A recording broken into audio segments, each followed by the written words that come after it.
Game 2 about to get underway here from Jefferson City. The Rail Splitters took a 10-7 victory in extra innings in Game 1 of this doubleheader. Now it's a rubber match in Game 2 between the Rail Splitters and the Eagles. Carson-Newman faced off in one rubber match so far this year. It came last weekend against Newberry. The Eagles were able to win it off the arm of the freshman phenom Colton Kaysen, who takes the mound for Carson-Newman this afternoon in Game 2. Through a complete game in the winning decision against the Newberry Wolves in what was a 3-2 pitcher's duel. So Carson-Newman looking for their freshman right-hander in Colton Kaysen to earn the series victory over rival Lincoln Memorial. Lincoln Memorial, meanwhile, looking to keep the trend continuing of whatever the series opener was. It's the opposite for games 2 and 3 against Limestone. Won the series opener, then dropped the next two against UVA Wise. Lost the opener, won the next two. So LMU has been going off of what's happened in the series opener. If that trend continues, they would sweep this doubleheader and thus win the series. Carson-Newman looking to avoid that as Caston Harvey, the shortstop, will lead things off for Lincoln Memorial.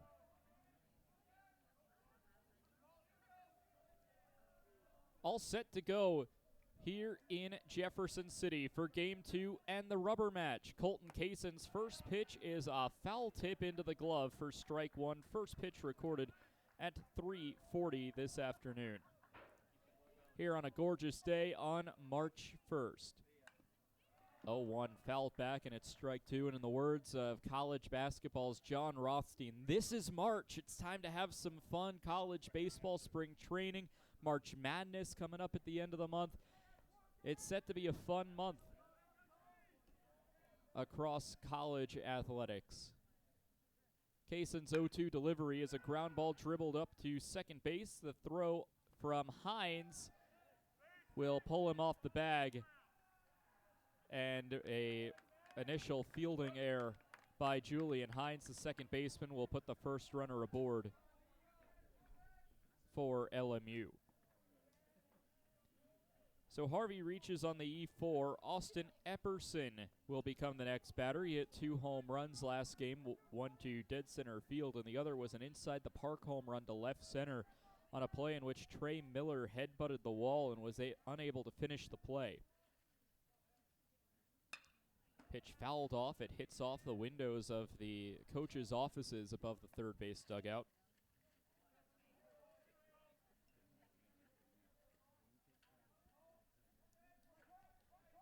Carson-Newman with the loss in Game 1 falls to 13-4, 6-2 in conference play.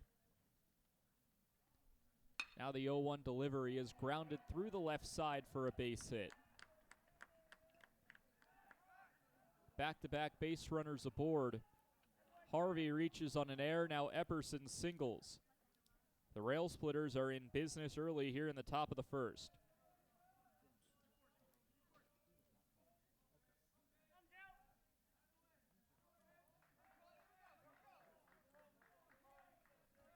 So it brings up Joey LaMattina, acting as the designated hitter in Game 2 of this doubleheader. First pitch to LaMattina is put in the air sky high in the infield, and it's the third baseman Gibson there to make the play. First out recorded on a pop out to third. Now brings up the catcher, Sam Mast, who's batting in the cleanup spot.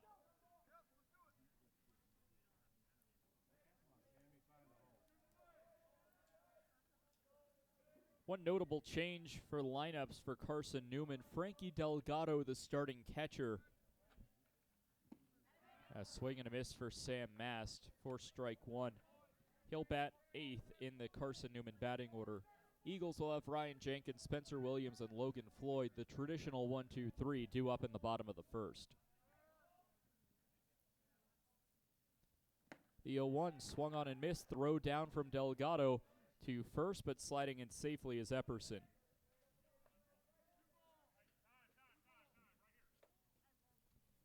Time called by the first base umpire. A little slow to get up is Epperson, the runner over at first. He'll talk to his first base coach. For Carson-Newman defensively, it's Bolton in left, Miller in center. Williams is over in right. Gibson is the starting third baseman. Ryan Jenkins will get the start at short. Mentioned Julian Hines with the error already is the second baseman, and Logan Floyd is over at first. The 0-2 will miss low, and it's a ball and 2 strikes with 2 runners aboard and 1 away.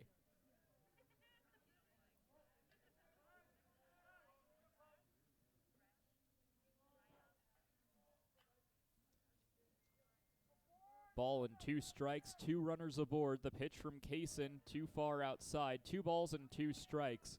There's only 1 gone here in the top of the first. It was a Joey LaMattina pop-out.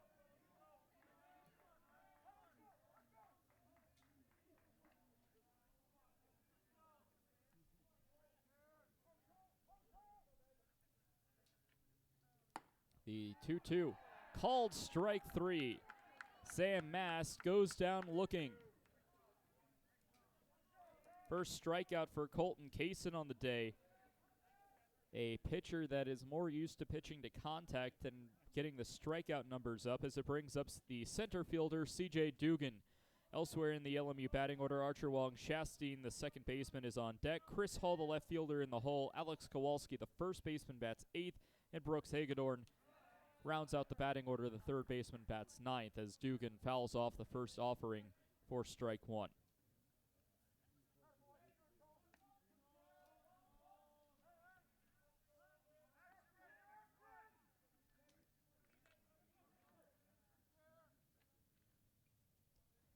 So Dugan with an 0-1 count.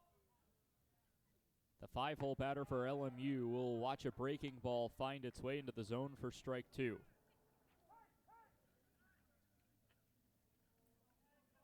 Game time weather here in Jefferson City. Partly cloudy skies and 52 degrees.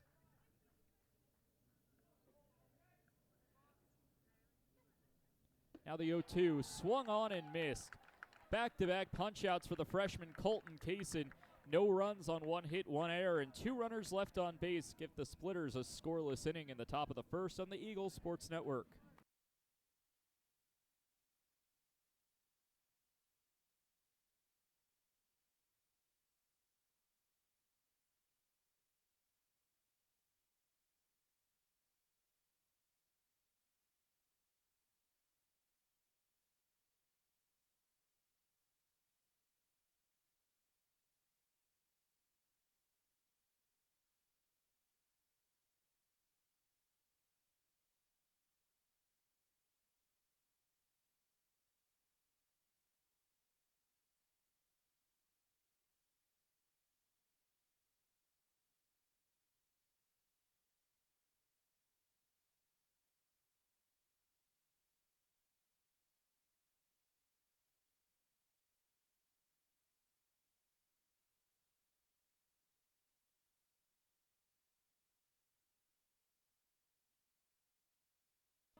Back here from the Silver Diamond Baseball Complex, Carson-Newman getting the first chance with the bat in their hands in Game 2 of this doubleheader and the rubber match of this 3-game series after Carson-Newman run-ruled Lincoln Memorial yesterday 16-1. Then LMU took an extra inning thriller in Game 1 of this doubleheader, 10-7 in 10 innings. Colin Murphy is on the mound for Lincoln Memorial this afternoon. Murphy, a senior from Louisville, Kentucky, out of Trinity High School. Taking a look at his stats from the year, a 3.92 ERA, in 20 2/3 innings pitched, will be making his 4th start, has a 1-1 record on the year. His last start against UVA Wise last weekend, pitched 6 innings against UVA Wise and a no decision, allowed 3 hits, 3 runs, only 2 of them were earned. The most runs against him in a single game came against Quincy, where he allowed 5, 4 of them being earned. Ryan Jenkins will lead the inning off for Carson-Newman here in the bottom of the first. The first offering is in there for a called strike one. So quickly an 0-1 count. Ryan Jenkins will lead the inning off, followed by Spencer Williams and Logan Floyd. Seth Benner is the cleanup batter for game two. Ground ball hit over to third. Picked up, and the throw on to first is in time barely on a close play, but Jenkins is out.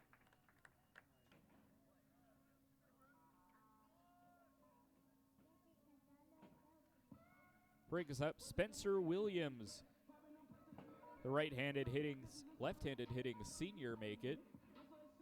He is the second left-handed batter today.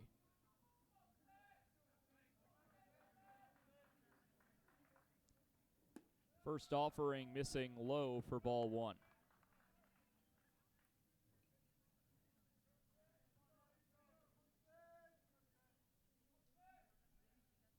One ball, no strikes.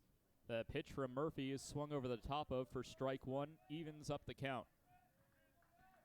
After Seth Benner, it's the second baseman Julian Hines, followed by Ryan Bolton, who bats sixth.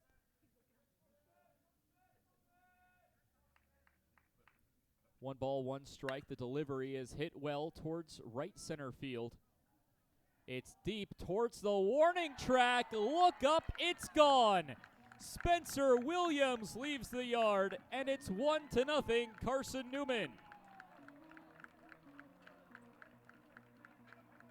A long ball for Williams. We knew he was due, and launches it over the right center field wall.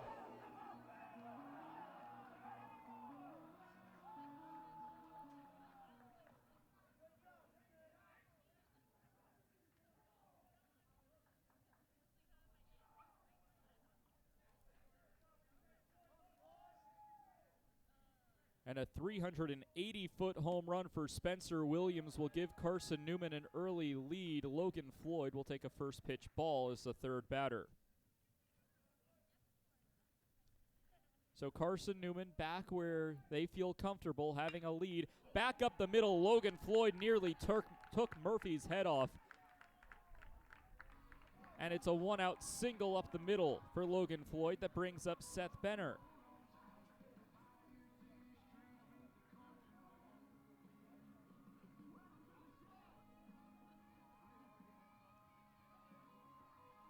Seth Benner enters today's game with a .368 batting average.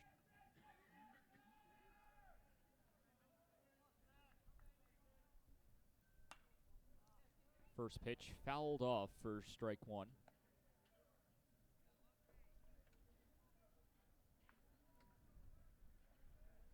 Benner, a guy that Tom Griffin has described as not the greatest player in practice, but he shows up when it's game time. Ball outside, one ball and one strike, which is quite the interesting way to describe one of your own guys.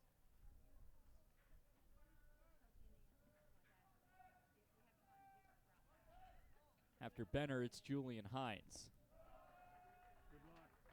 A ball outside makes it a 2-1 count. Mentioned Frankie Delgado in the batting order. He's still looking for his first base hit of the year.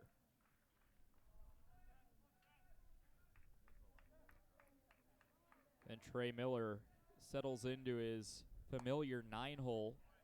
The ball will miss downstairs. It's 3 balls and a strike.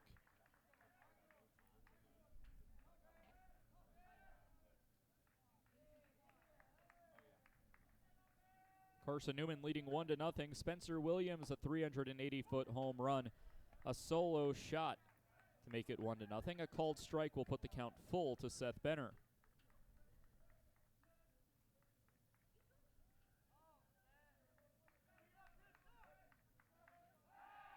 Pickoff attempt back to first, but Benner is back in safely.